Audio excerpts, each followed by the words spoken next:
Hello and welcome back to the second part of the Hibernate course. In the first part of the Hibernate course, we have seen quite some features already. We have built our first entity that we can save, get, and remove from our database.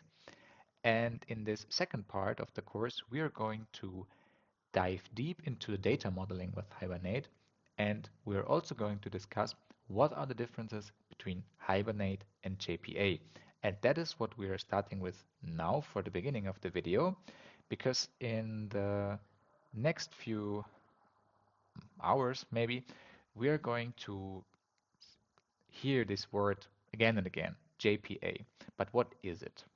Well, to see what Hibernate actually is, we've already seen some features of Hibernate in the last video.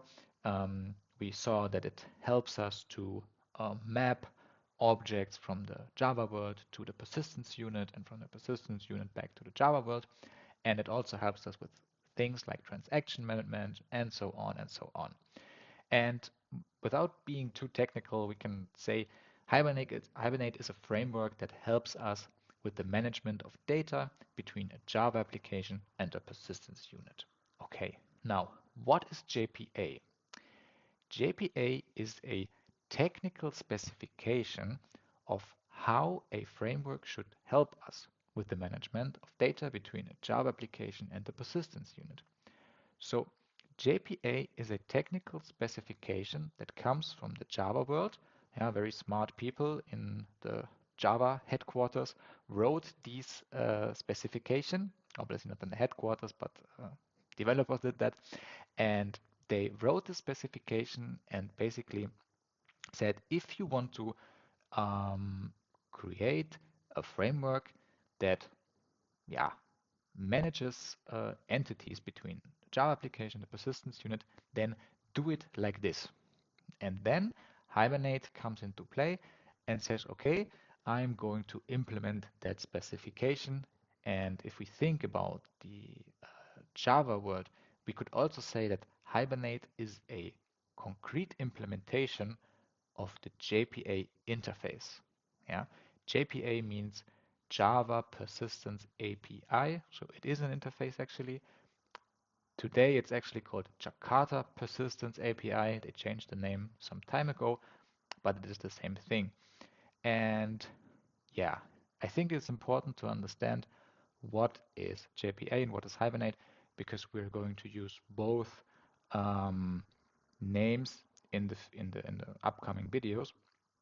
And I really want to make clear so nobody gets confused what is what.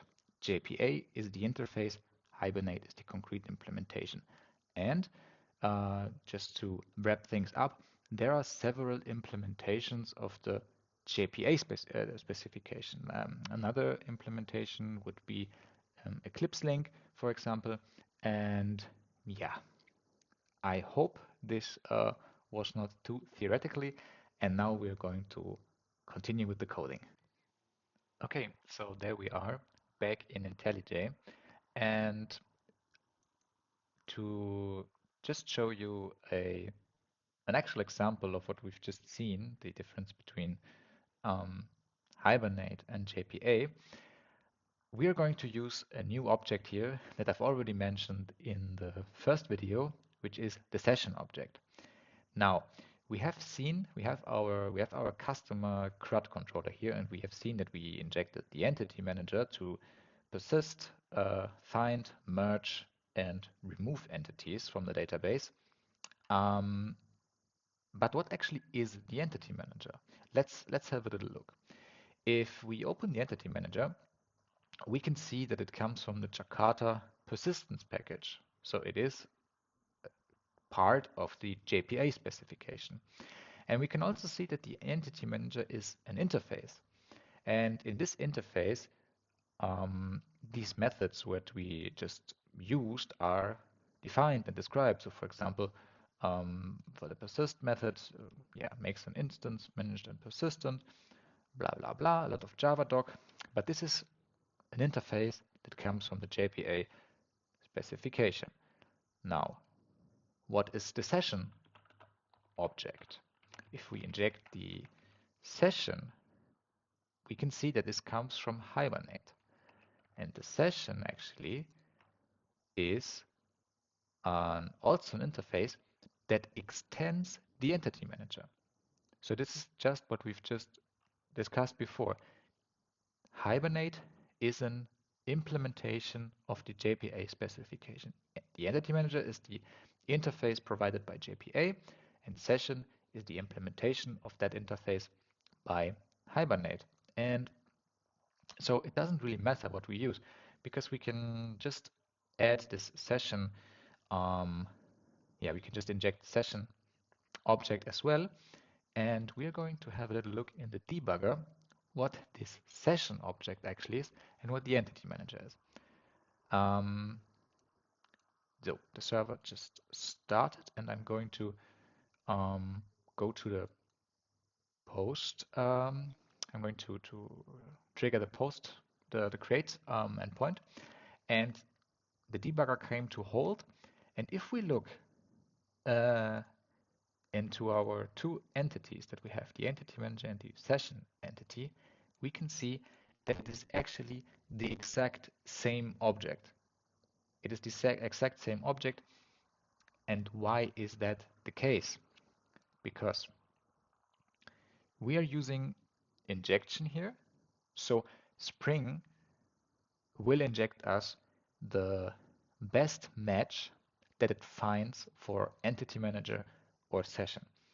And as we are using Hibernate, Hibernate is the underlying JPA implementation. We've just seen that in our in the first video that it is part of the Spring Data JPA starter. Spring will use the implementation of Hibernate. And it doesn't matter if we declare the entity manager or if we declare the session, it will use whatever Hibernate provides. And now in the session object, we have some more methods than in the entity manager. We have more methods that can help us with some stuff. But what should you use? Should you use the entity manager or should you use the session? And I personally would always prefer to use the entity manager interface, because maybe one day you want to change the implementation of your JPA provider. Maybe you want to use Eclipse Link one day and you don't want to use Hibernate anymore. Well, if you use the Hibernate, the concrete Hibernate implementation, you will get into trouble then, because maybe you are using a lot of methods that are only Hibernate specific, and then you can get some problems with that.